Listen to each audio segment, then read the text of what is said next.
What's up, everyone? Zach Reger here with SBD to give you my best bets and predictions for Seahawks 49ers on Saturday night. I've got a pick against the spread, a couple player props, and a touchdown scorer. If you would like to bet along with me, I have links in the description to the sports books that have the best odds for all of my plays. And right before I get into them, please like, comment, subscribe. Really helps us out, and I really appreciate everyone who has been doing so all season long. So let's get into these picks, and I'm starting off with 49ers plus 7 at minus 109 at Caesars Sportsbook. In Week 18, just a couple weeks ago, the 49ers were plus 1.5 against the Seahawks. I feel like this is a crazy jump in the number. Of course, the Seahawks won that game.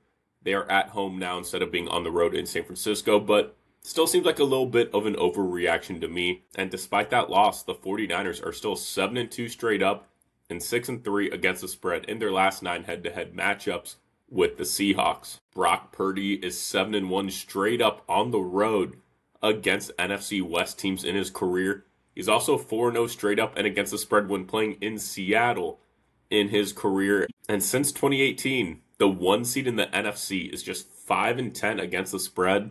And since 2020, home teams in the divisional round coming off a bye are just 3-7 against the number.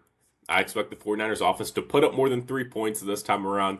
Their defense actually held up in Week 18, holding Seattle to just 13 points. Sam Darnold has been really good, but he popped up on the injury report, and I don't want to speak it into existence, but there is always that chance he turns into his old self in the playoffs. Played terribly against the Rams last year. Lucky for him, the 49ers defense has been struggling through the air, but they played pretty well against Seattle in Week 18.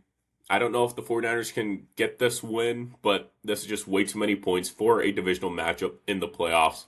Even with all the injuries, you cannot count out this 49ers team. They keep finding ways to battle and to win. And then for player props, I like Christian McCaffrey over 50.5 receiving yards at minus 110 at Caesars Sportsbook.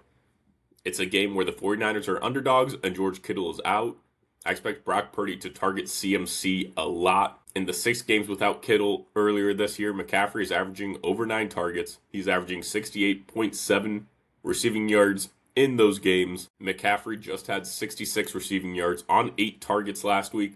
And now he is in a good matchup with the Seahawks, who have a good defense, but they have given up the 6th most receiving yards per game to running backs. And I'm also going Jake Tonges over 33.5 receiving yards at minus 115 at BetMGM.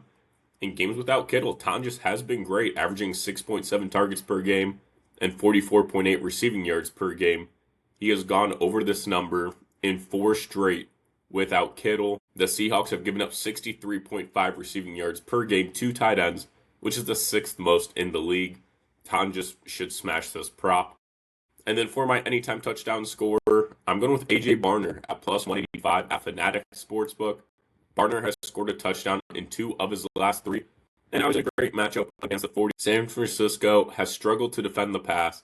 They have especially struggled with tight ends, giving up 12 touchdowns to the position, which is the 3rd most in the NFL. They just allowed 2 touchdowns to Dallas Goedert last week. And Barner only trails Jackson Smith-Njigba in red zone targets this year. I think he gets back into the end zone. So those are my picks and best bets for 49ers versus Seahawks on Saturday. Thank you all so much for watching, and let's have a great weekend.